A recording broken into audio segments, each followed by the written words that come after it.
नमस्कार, मैं हूं आपके साथ प्रगति शर्मा। छठ पूजा हर साल कार्तिक मास में शुक्ल पक्ष की षष्ठी को मनाया जाता है। 4 दिनों तक चलने वाला ये त्योहार बिहार और पूर्वांचल के लोगों के लिए बेहद खास होता है। छठ की शुरुआत नहाए खाए के साथ होती है।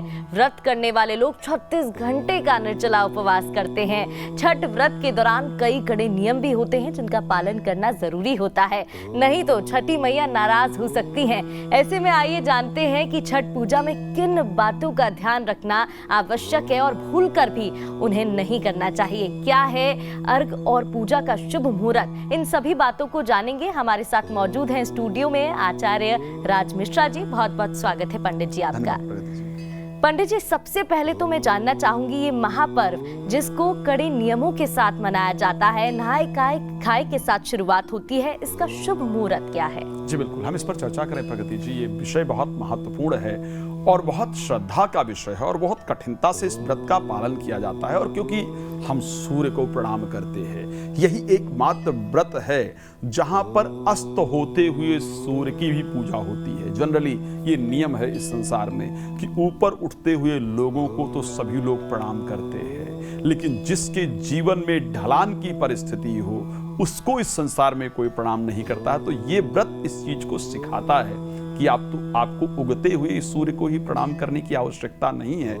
जिस व्यक्ति ने अब आपको कुछ भी दिया है, आपके किसी भी काम आया है, व्यक्ति वो है जो शायद जिनके जीवन में ढलान है, जो लोग अपने जीवन में शायद वो नहीं कर पा रहे हैं, जो करना चाहते, उनके भी सम्मान की आवश्यकता है, उनको भी प्रणाम की आवश्यकता है, उनके भी रिस्पेक्ट की आवश्यकता है। तो ये व्रत बहुत कुछ हमें सिखाता है। बहुत सुंदर व्रत है, सूर्य का व्रत है, मनोकामनाओं को पूर्ण करने वाला व्रत है। मैं चाहूंगा चाहे हम व्रत को करते हैं या हम व्रत को नहीं करते हैं, हमारे भारत की एक विविधता है कि कोई भी व्रत कहीं भी मनाया जाता हो, हम सभी लोग मिल करके सेलिब्रेट करते हैं। आप लोगों ने देखा होगा दीपावली का बड़ा सुंदर त्योहार, और शायद वर्ल्ड वाइड मैं कहूंगा अगर पूरे विश्व में लोग धीरे धीरे दीपावली को मनाने के लिए तैयार हो रहे हैं। तो ऐसी परिस्थिति के अंतर्गत आप व्रत करते हैं या नहीं करते हैं मैटर नहीं करता है।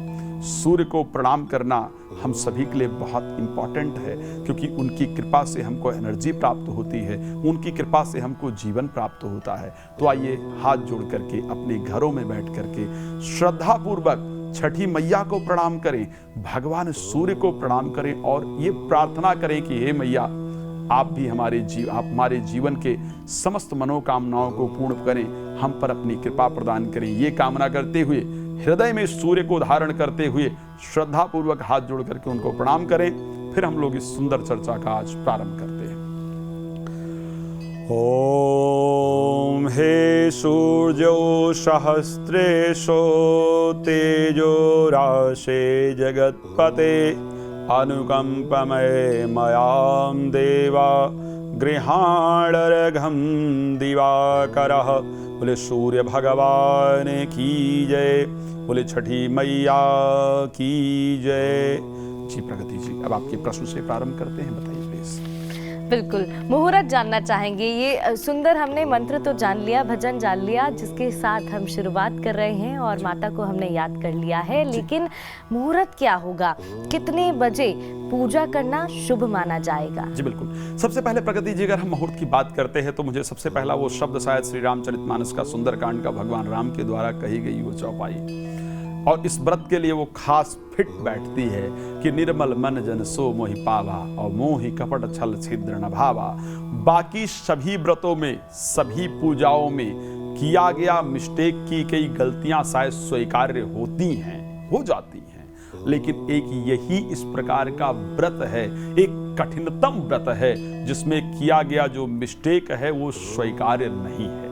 अगर इस व्रत के मुहूर्त को हम लेकर के बात करें, जनरली चतुर्थी तिथि से प्रारंभ होने वाला ये व्रत नहाए खाए, फिर खरना और फिर सजिया अर्घ जिसको हम कहते हैं, और भोरवा अर्घ, बिहार में बड़ा सुंदर शब्द प्रयोग किया जाता है जिसको भोरवा घाट कहा जाता है या भोरवा अर्घ कहा जाता है, जिसका प्रारंभ होता है। तो सबसे पहले अगर हम बात करते हैं कि सबसे पहले दिन की अगर हम बात करते हैं कि जिस दिन हमारा खरना जिसकी हम बात, नहाए खाए जिसकी हम बात करते हैं, सुबह 5 बज करके 30 मिनट पर, ध्यान रखिएगा, ये वो दिन होता है नहाय खाए का जिस दिन आपको साफ सफाई इत्यादि करना है, अपनी पूरी तैयारी करना है, अपने आप को पूरी तरह से तैयार करना है। ये इसी दिन से स्पेशली इस व्रत का प्रारंभ हो जाता है। सो सुबह 5:30 से लेकर के और 6:45 तक का, ध्यान रखिएगा, प्रातः 5:30 से 6:45 का जो समय होगा, ये एक महत्वपूर्ण संयोग इस समय पर बन रहा है, जिस समय पर पूजन करने से, बाकी तो आप लोग अपने अपने यहाँ के मुहूर्त के हिसाब से करते हैं, लोगों के अपने घर के कुछ नियम है उसके अनुसार करते हैं। इसमें स्पेशली मैंने देखा है कि जब भी छठ पूजा की हम चर्चा करते हैं तो उसमें लोग मुहूर्त को लेकर के बहुत ध्यान नहीं देते हैं, क्योंकि सूर्य अस्त होते हुए सूर्य को अर्घ देते हैं तो पहले जाकर के लोग जल में खड़े हो जाया करते हैं या पहले से तैयारी कर लेते हैं, या जो प्रातः का अर्घ देना होता है उस दिन लोगों का है कि वो रात्रि को 3 बजे जाकर के खड़े हो जाया करते हैं। बट जो हम मुहूर्त की यहाँ पर चर्चा कर रहे हैं, हमने नहाय खाए की चर्चा की है, ये एक समय है जिस समय पर की गई सूर्य की प्रार्थना, जिस समय की गई छठी मैया की प्रार्थना आपके लिए विशेष लाभप्रद होगी। तो ये नहाय खाए का। दूसरा, खरना के मुहूर्त की अगर हम बात करते हैं तो सुबह 6 बजे से लेकर के, खरना का जो है 6 बजे से लेकर के 6:50 तक सुबह अपने आप को अपने आप को तैयार करने का, नहा धो करके पूरी तैयारी का सुंदर मुहूर्त होगा। शाम का 5 बजे से लेकर के और 6:20 का, शाम को 5 बजे से लेकर के और 6:20 तक का जो समय होगा, ये बहुत सुंदर समय होगा। अच्छा, अब हम बात करते हैं सजिया अर्घ को लेकर के, जो कि 19 तारीख को विशेष पर्व है। शाम का अर्घ हमको किस समय पर देना है उसको आप लोग विशेष नोट कर लीजिए। कई जगह पर हम जो बात कर रहे हैं, एक जनरल बात कर रहे हैं सूर्योदय को लेकर के। आपके यहाँ प्रदेश में या आपके क्षेत्र में सूर्योदय का कुछ डिफरेंस हो, या बहुत लोग इस कार्यक्रम को फॉरेन के अंदर बैठ करके देख रहे होंगे, विदेश के अंतर्गत, तो बहुत परिवर्तन हो, वहां का सूर्योदय आप चेक कर सकते हैं, वहां के अनुसार आप मुहूर्त को चेक कर सकते हैं। लेकिन 19 तारीख को सायंकाल में बहुत सारी जगह 5:22 पर सूर्यास्त हो रहे हैं। बहुत सारी जगह जो है वो 5:25 पर हो रहे हैं, 5:26 पर हो रहे हैं। हमने यहाँ पर 5:26 का समय निर्धारित किया है जब सूर्य उदय होगा। यहाँ से मुहूर्त प्रारंभ होगा और 6:10 तक जनरली यहाँ पर अर्घ देने का जो कार्य है वो किया जाएगा। शाम को 5 बजे से लेकर के और 6:10 तक। तैयारियां इससे बहुत पहले लोग प्रारंभ कर देते हैं। 4 बजे से लोग घाटों पर पहुंच जाया करते हैं, और कई बार मैंने ये अर्घ का जो समय डिसाइड किया है उसके बजाय भी लोग पूरी रात्रि तक कई लोग वहां पर खड़े रह जाते हैं। तो ऐसे कंडीशन में ये कहना कि नहीं इसी मुहूर्त का पालन करेंगे, कई लोग अपने डिफरेंट तरीके से पालन करते हैं। लेकिन ये वो समय है जिनके मन में कोई कामना है, छठी मैया से प्रार्थना करना चाहते हैं, वो इस समय का प्रयोग करें, निश्चित रूप से बहुत लाभ होगा। जी प्रगति जी। बिल्कुल, तो ये तो हमने मुहूर्त जान लिया कि हम अर्घ कब दे सकते हैं, कौन सा मुहूर्त सबसे शुभ माना जाता है। इसके अलावा ये भी जानना चाहूंगी कि सुबह के अर्घ का क्या समय रहेगा, ये भी जरा बताइएगा। जी, सुबह 20 नवंबर को, जिसको हम भोरवा घाट के नाम से जनरली जाना जाता है, भोरवा घाट मतलब सुबह आप जाकर के अर्घ देते हैं। अच्छा, यहाँ पर क्या होता है कि कई लोग तो जो 19 तारीख की रात्रि है ना, वो रात्रि से ही जल में ही खड़े रहते हैं। बड़ा सुंदर है ये व्रत जो है, इसमें 36 घंटे का लोग व्रत करते हैं, ये बड़ा कठिन व्रत है। सो कई लोग तो रात्रि में गए, सजिया जिसको अर्घ कहा जाता है वो दिया, और उसके बाद जल में ही खड़े रहते हैं। और अगले दिन जब सुबह सूर्य उदय हो रहा होता है, उषा और प्रत्युषा अर्घ की बात की जाती है, तो उषा अर्घ दे करके और सुबह प्रत्युषा अर्घ ददे करके फिर जल से बाहर आते हैं। तो उनके लिए अब जो अर्घ देने का विशेष मुहूर्त है प्रातः 6 बजे से लेकर के सुबह का और 6:52 का अर्घ का वक्त है। लेकिन अब जल में क्योंकि कुछ लोग पूरी रात्रि खड़े रहते हैं, कुछ लोग रात्रि को 3 बजे से जाकर के खड़े होना प्रारंभ हो जाते हैं, कुछ लोग रात्रि को 4 बजे से जाकर के खड़े होना प्रारंभ हो जाते हैं। लेकिन 6 बजे से लेकर के 6:52 का जो समय है, ये अर्घ का बहुत सुंदर समय होगा।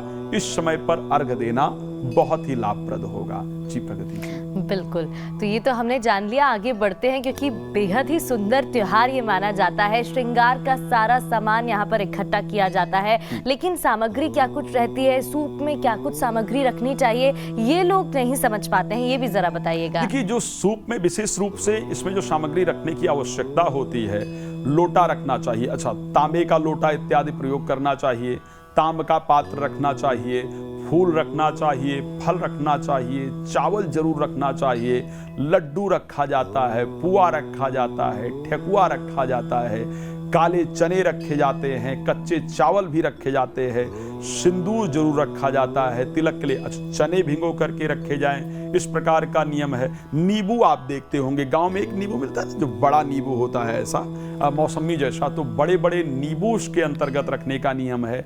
गन्ना जो है उसको पत्ते के समेत रखने का नियम है। सो इस प्रकार से बहुत सारी चीजें, दीप रखने का नियम है उसके अंतर्गत। हाथी बना करके रखा जाता है, लोग जनरली हाथी बना करके उसके अंतर्गत गणेश जी के स्वरूप में और वहां पर रखते हैं। सो सेब मतलब फ्रूट आप कुछ भी रख सकते हैं, हल्दी रखा जाता है, अदरक रखा जाता है, 3 सूप रखना चाहिए, ये नियम है कि 3 सूप उसके साथ, जिसको सुपली गांव के अंतर्गत कहा जाता है। टोकरी बांस की हो जिसमें सारी सामग्रियों को इकट्ठा करना चाहिए।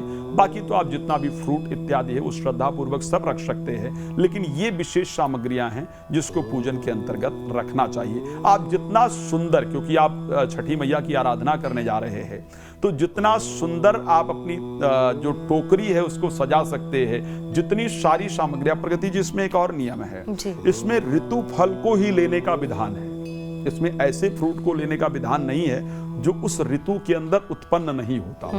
ये एक प्रकार से अगर देखा जाए तो प्रकृति की पूजा भी है, इसमें साफ सफाई का आपको विशेष ध्यान रखना होता है। तो ऐसे ही फल को आप लें जो उस ऋतु के अंतर्गत तैयार हो रहा है, जो आपकी श्रद्धा अनुसार हो सकता है। एक और चीज है, किसी को ऐसा लगता है कि नहीं भाई हमारे पास तो सुविधा नहीं है, हमारे पास तो चीजें नहीं है, तो हम भगवान की पूजा कैसे कर पाएंगे। ऐसे कंडीशन में अगर आप सिर्फ जल भी भगवान को अर्पण करते हैं तो वो भी छठी मैया आपका स्वीकार करती हैं, भगवान सूर्य स्वीकार करते हैं और अपनी कृपा प्रदान करते हैं। पॉसिबल है तो जो चीजें हमने बताया है उसको विशेष रूप से रखें, और जो भी आप सामग्री रख सकते हैं उसको प्लीज जरूर रखना चाहिए। जी प्रगति। बिल्कुल, खास बात ये है जैसे कि आप जिक्र कर रहे थे 36 घंटे का यहाँ पर व्रत होता है, लेकिन आस्था में कोई कमी नहीं आती है। लोग आस्था के साथ पूजा करते हैं, व्रत रखते हैं, और यही खूबसूरती है हमारे यहाँ के त्योहारों की। आपने अभी जिक्र किया कि साफ सफाई का खास ध्यान यहाँ पर विशेष ध्यान रखना चाहिए, लेकिन ऐसी कौन सी बातें हैं, किन बातों का खास तौर पर ध्यान रखते हुए हमें पूजा करनी चाहिए, विधि विधान के साथ आगे बढ़ना चाहिए, ये भी जरा बताइएगा। देखिए, सबसे पहले तो पूजन के लिए जो सबसे महत्वपूर्ण होता है वो आपके मन की निर्मलता होती है, और खास करके आप उनकी छठी के रूप में आप किसकी पूजा करते हैं, सूर्य भगवान को अर्घ्य देते हैं। और सूर्य भगवान में जो सबसे महत्वपूर्ण चीज आप लोगों ने देखा होगा, महत्वपूर्ण यह है कि सूर्य सभी पर अपनी कृपा बराबर प्रदान करते हैं। सूर्य किसी में भेदभाव नहीं करते हैं, आप सब लोगों ने जनरली महसूस किया होगा। चाहे जिस प्रकार का व्यक्ति है उस पर सूर्य की किरण कम आए या उस पर ताप कम लगे, ऐसा नहीं देखा जाता है। तो सबसे पहली जो आवश्यकता है कि निर्मल मन जन सो मोहि पावा और मोहि कपट छल छिद्र न भावा। सो ऐसे कंडीशन के अंतर्गत कपट इत्यादि आपके अंदर नहीं होना चाहिए। इस पूजा में कुछ नियम है जिनका आपको विशेष पालन करना चाहिए। एक तो सबसे पहले प्लास्टिक का कोई भी पात्र प्रयोग करना वर्जित है, कि प्लास्टिक के पात्र का प्रयोग, प्लास्टिक के बर्तन का प्रयोग इसमें नहीं किया जाता है। अब प्रगति जी एक चीज ध्यान रखिए, आज हम लोग प्लास्टिक का विरोध कर रहे हैं, राइट। आप सोचिए कितने जानकार रहे होंगे वो ऋषि मुनि, कितने विद्वान रहे होंगे जिन्होंने इस व्रत का प्रचलन, वैसे तो नियम है कि माता जानकी ने सबसे पहले इस व्रत का प्रचलन किया था, लेकिन कितनी विद्वता रही होगी जिन्होंने पहले ही प्लास्टिक को इससे हटा दिया कि इस पूजा के अंतर्गत प्लास्टिक का प्रयोग नहीं किया जाएगा। तो सबसे पहले उसका प्रयोग नहीं करना चाहिए। शास्त्रोक्त विधान यहां तक भी है कि आपको स्टील का प्रयोग इस पूजा के अंतर्गत नहीं करना चाहिए। तो प्लास्टिक और स्टील इत्यादि का प्रयोग नहीं करना चाहिए।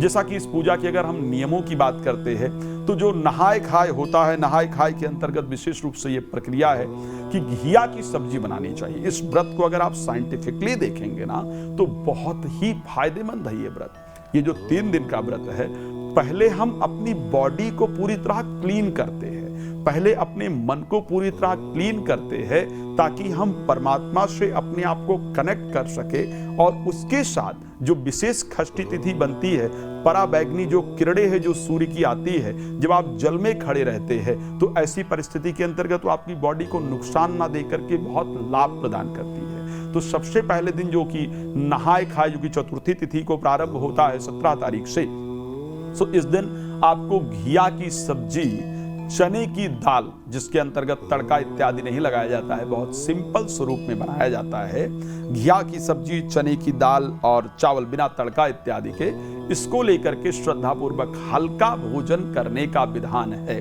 उससे पहले अपने घर के अंदर मांसाहार इत्यादि को पूरी तरह से दूर कर दिया जाना चाहिए। मांसाहार इत्यादि का प्रयोग बिल्कुल नहीं होना चाहिए।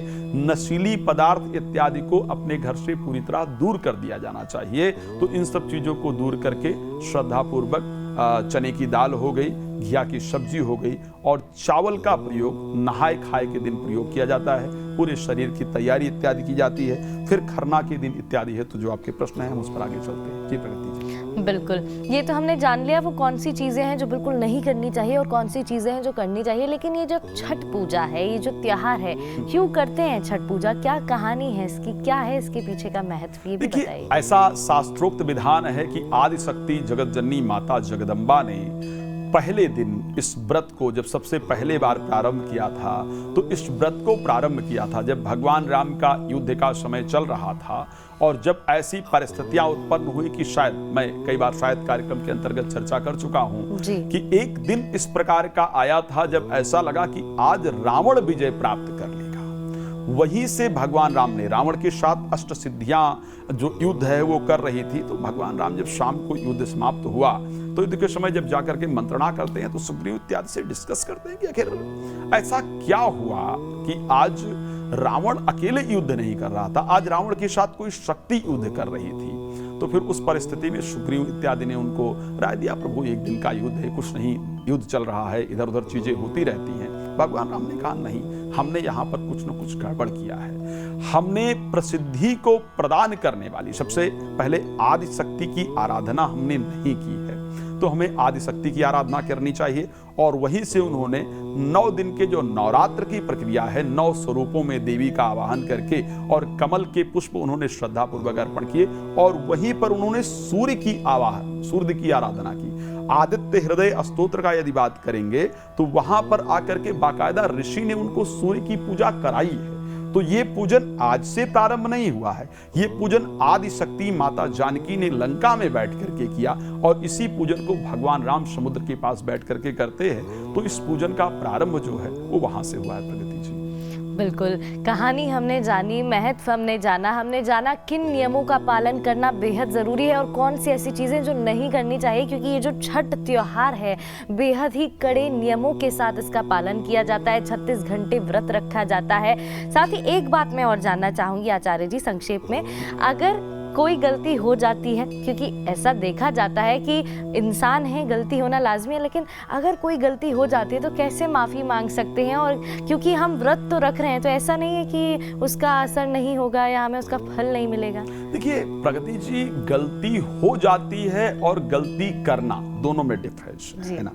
अगर कारणवश किसी प्रकार से आपसे कोई गलती हो जाती है तो परमात्मा सब कुछ जानता है। शास्त्र यहाँ तक कहता है कि हरि व्यापक सर्वत्र समाना, मेरे और आपके अंदर भी परमात्मा समान रूप से व्याप्त है। यदि अनजाने में किसी प्रकार से भूल हो गई है तो उसका किसी प्रकार से कोई दोष नहीं होता है, उसमें कुछ गड़बड़ नहीं है। लेकिन मैं अपने सहूलियत के लिए किसी गलती को करूं, जैसे आजकल नियम है कि हम लोगों को जो अच्छा लगता है उसको हम लोग स्वीकार कर लेते हैं, जो कठिन होता है उसको जनरली हम लोग स्वीकार नहीं करते हैं। तो मैं अपनी सहूलियत के लिए किसी चीज को करूं, वो शायद परमात्मा स्वीकार नहीं करता है। अगर अनजाने में कोई गलती हुई है तो परमात्मा साधारण नहीं है, हमारी आपकी तरह मानव नहीं है। भगवान सूर्य कुल के सूर्य कहे जाते हैं और आप लोगों ने शायद उस चरित्र को सुना होगा कि 3 दिन तक भगवान समुद्र की बैठ करके प्रार्थना करते हैं, 3 दिन तक समुद्र नहीं मानता है। भगवान क्रोध करते हैं, गोस्वामी जी ने लिखा है कि बिनय न मानत जलद जड़ गए 3 दिन बीत, तो बोले राम शकोप तब भय बिन हो ही न प्रीत। 3 दिन बाद आकर के भी समुद्र कहता है प्रभु मैं नहीं आया, ये मेरी भूल थी, लेकिन मुझे क्षमा कीजिए। और भगवान कहते हैं तू बता क्या करना है, तुरंत अपने आप को परिवर्तित करते हैं। तो इसी प्रकार जो हमारे देवता हैं अनजाने में हुई गलती को सदैव माफ करते हैं, बट अपने सुविधा के लिए कोई गलती की जाए तो वो शायद गलत हो। बिल्कुल, बहुत बहुत शुक्रिया आचार्य जी आपका तमाम सवालों के जवाब देने के लिए। हमने समझा कि छठ पूजा में कौन कौन सी चीज़ों को ध्यान में रखना चाहिए और किस तरीके से इस महापर्व को, इस पर्व को मनाना चाहिए। उम्मीद करते हैं कि आप सभी को भी आचार्य जी की बात समझ में आ गई होगी और छठ पर्व पर इन सभी बातों का ख्याल ज़रूर रखिएगा। उम्मीद करते हैं आपका त्योहार भी बेहद शुभ होगा।